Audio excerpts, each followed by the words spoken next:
के इस आभार कार्यक्रम में और विजयश्री के कार्यक्रम में मैं अपनी ओर से और आप सबकी ओर से आदरणीय प्रधानमंत्री जी का हार्दिक अभिनंदन करता हूं, स्वागत करता हूं।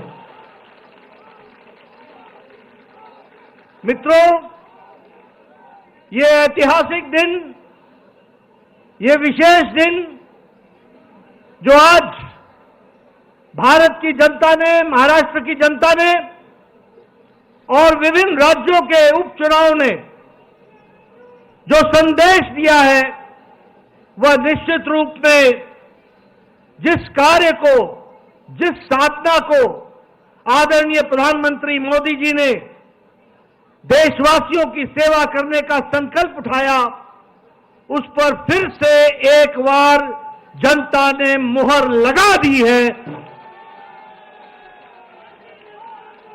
इसके लिए विशेष करके महाराष्ट्र की जनता, विभिन्न राज्यों में उपचुनाव की जनता और झारखंड की जनता को मैं बहुत बहुत धन्यवाद देता हूं, आभार व्यक्त करता हूं। मित्रों, जब मैं प्रधानमंत्री जी का अभिनंदन कर रहा हूं और आज सवेरे जब नतीजे आने शुरू हुए, तो हमें यह भी ध्यान में रखना चाहिए कि कल ही प्रधानमंत्री जी अपने 5 दिन की यात्रा में नाइजीरिया, ब्राजील और गयाना से होकर के आए हैं और दुनिया में, देश में, दुनिया में आदरणीय प्रधानमंत्री जी ने अपनी छाप छोड़ी।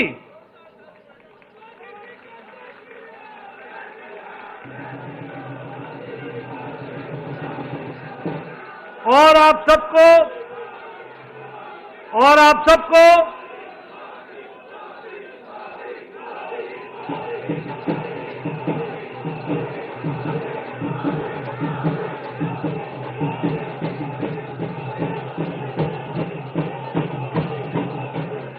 सबको जानकर ये खुशी होगी कि नाइजीरिया ने और गयाना ने आदरणीय मोदी जी को अपने सर्वोच्च सम्मान के साथ उनको सम्मानित किया है।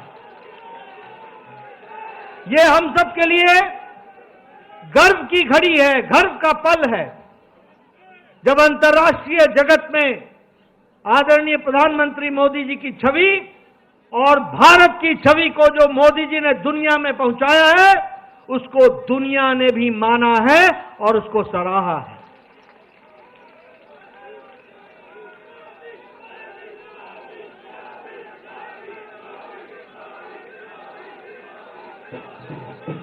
मित्रों,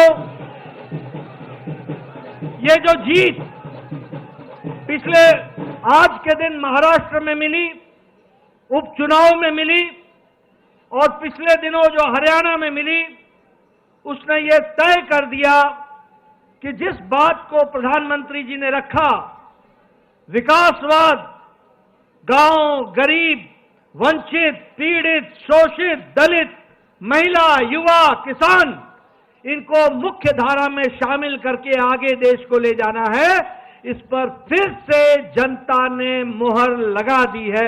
ये भी हमको ध्यान में रखना है। मित्रों,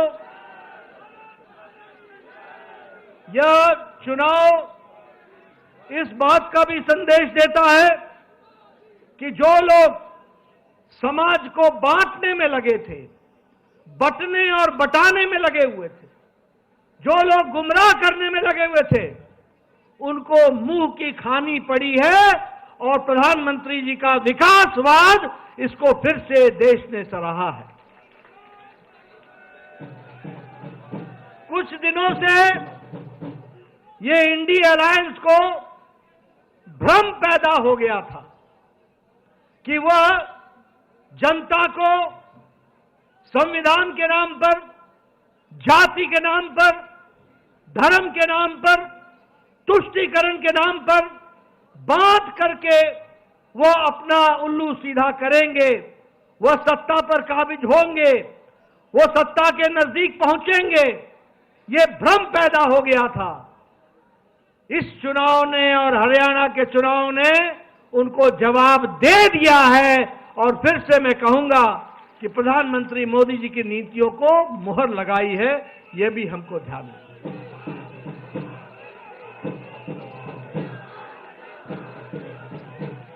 मैं यहां यह भी बताना चाहता हूं कि महाराष्ट्र का चुनाव, महाराष्ट्र का जनादेश हमें और यह भी हमको स्पष्ट बताता है कि महाराष्ट्र का जनादेश न कि सिर्फ हमको 2024 में मिला, जनादेश हमको 2019 में भी मोदी जी के नेतृत्व में मिला था। लेकिन उस समय उद्धव ठाकरे जी की सत्ता के प्रति लोलुपता, मोह और अवसरवादिता ने उस समय पीछे धोखा देकर उस जनादेश का निरादर किया था। और आज महाराष्ट्र की जनता ने फिर से आदर देकर के उनको धक्का दिखा करके यह संदेश दे दिया है कि जनता मोदी जी के साथ है, महायुति के साथ है, भारतीय जनता पार्टी शिवसेना के साथ है और हमारे एनसीपी के साथ है। मित्रों, आंकड़े ये भी बताते हैं कि अगाड़ी को, ये जो महाअगाड़ी थी, इसको भी संदेश दे दिया है।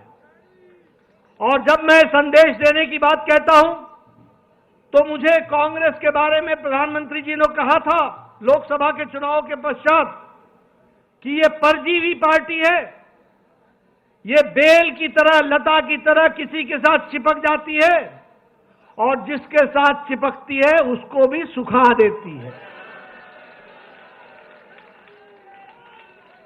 इस चुनाव ने तो कांग्रेस पार्टी को खुद तो सुखाया ही सुखाया, परजीवी को, दूसरे को भी सुखा दिया। और जो अगाड़ी के नतीजे हैं वो इस बात को प्रमाणित करते हैं परजीवी के बारे में। मैं यहां यह भी बताना चाहता हूं कि प्रधानमंत्री जी, आपके नेतृत्व में एक नया शब्द इजाद हुआ जिसे राजनीति में, जिसका उपयोग पिछले 70 साल नहीं हुआ था, क्योंकि 70 साल तक हम एंटी इनकम्बेंसी सुनते थे। आज हम प्रो इनकम्बेंसी सुन रहे हैं। और जब हम प्रो इनकम्बेंसी की बात कहते हैं तो गुजरात में 3 दशक तक कमल खिल रहा है, कमल खिला है, कमल खिला है। मध्य प्रदेश में 2 दशक से कमल खिल रहा है। और असम में, त्रिपुरा में, उत्तराखंड में, उत्तर प्रदेश में, गोवा में, यहां 2-2 टर्म, दूसरी टर्म भी भारतीय जनता पार्टी का और एनडीए का परचम लहरा रहा है। और महाराष्ट्र में भी इस बार रिकॉर्ड टूटा है, इसको भी हमको ध्यान में रखना चाहिए। मित्रों, मैं यहां यह भी बताना चाहूंगा कि बाई इलेक्शन में, उपचुनाव में, उसमें भी पहले हमारे पास सिर्फ 11 सीटें थी। आज भारतीय जनता पार्टी 20 सीटें जीत करके आई और एनडीए 8 सीट जीत करके आई। 28 सीटें हम जीत करके आए हैं। और वह भी देश का मूड बताता है, देश का मन बताता है, जिसको हमको हमेशा समझना चाहिए। उत्तर प्रदेश में 9 में से 7 सीटें भारतीय जनता पार्टी के पक्ष में गई हैं। और कुंदरकी की सीट पहली बार भारतीय जनता पार्टी जीत करके आई और वहां परचम लहराया है। राजस्थान में हमारे पास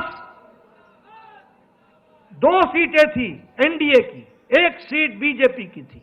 आज राजस्थान में 7 में से 5 सीटें भारतीय जनता पार्टी के पक्ष में गई हैं। बिहार में नीतीश जी के नेतृत्व में वहां सरकार चल रही है, वहां 4 सीटों पर चुनाव हुआ और चारों की चारों सीटें एनडीए ने जीत ली। ये हमको ध्यान में रखना चाहिए।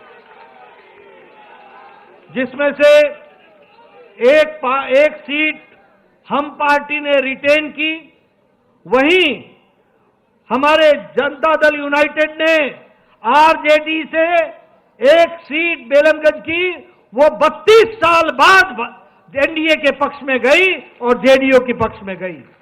और उसी तरीके से हमारे शाहबाद इलाके में जो दोनों सीटें आरजेडी के कब्जे में थी, दोनों ही जगह कमल खिला और भारतीय जनता पार्टी की।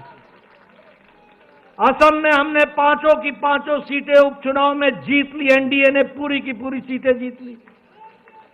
गुजरात में एक सीट का उपचुनाव था जिसे भारतीय जनता पार्टी ने कभी जीती नहीं थी, उसको भी पहली बार जीत हासिल कर ली और उसको भी जीत लिया। मध्य प्रदेश, छत्तीसगढ़ और उत्तराखंड में हमने अपनी एक एक सीट रिटेन कर ली। और इसी तरीके से हम ये कह सकते हैं कि सारी ताकत लगाने से, जो आप लोगों के सहयोग से यह जीत हम सब लोगों को हासिल हुई है। मैं अपनी ओर से और अपनी पार्टी की ओर से, जहां महाराष्ट्र की जनता को, जहां जहां उपचुनाव हुए वहां की जनता को और हमारे झारखंड की जनता को तहे दिल से आभार व्यक्त करता हूं, धन्यवाद देता हूं। वहीं मैं झारखंड में इस बात का विश्वास दिलाता हूं कि वहां का मत हमें विपक्ष में बैठने के लिए कहा है, हम वहां पर रचनात्मक विपक्ष की भूमिका निभाएंगे और देश को मजबूत करते हुए बांग्लादेशियों के खिलाफ जो वहां पर विषय चला है उसको हम अंतिम स्तर तक लड़ेंगे और उस बात को हम उजागर करेंगे। मित्रों, मैं अंत में सभी कार्यकर्ताओं को, जिन्होंने दिन रात एक किया, मेहनत की, अपने घर को छोड़कर महीनों चुनाव में लगे रहे और हर वोटर तक पहुंचने का प्रयास किया, आपकी मेहनत रंग लाई है। आपकी मेहनत के लिए आप सबको मैं अपनी ओर से और पार्टी की ओर से बहुत बहुत धन्यवाद देता हूं। और इसी प्रकार से हम मेहनत करते हुए पार्टी को मोदी जी के नेतृत्व में आगे बढ़ाएंगे, यही मुझे कहना है। आप सब लोग आदरणीय प्रधानमंत्री जी के मार्गदर्शन के लिए, वक्तव्य के लिए आतुर हैं। मैं इन्हीं शब्दों के साथ आप सबका बहुत बहुत धन्यवाद। जय भारत।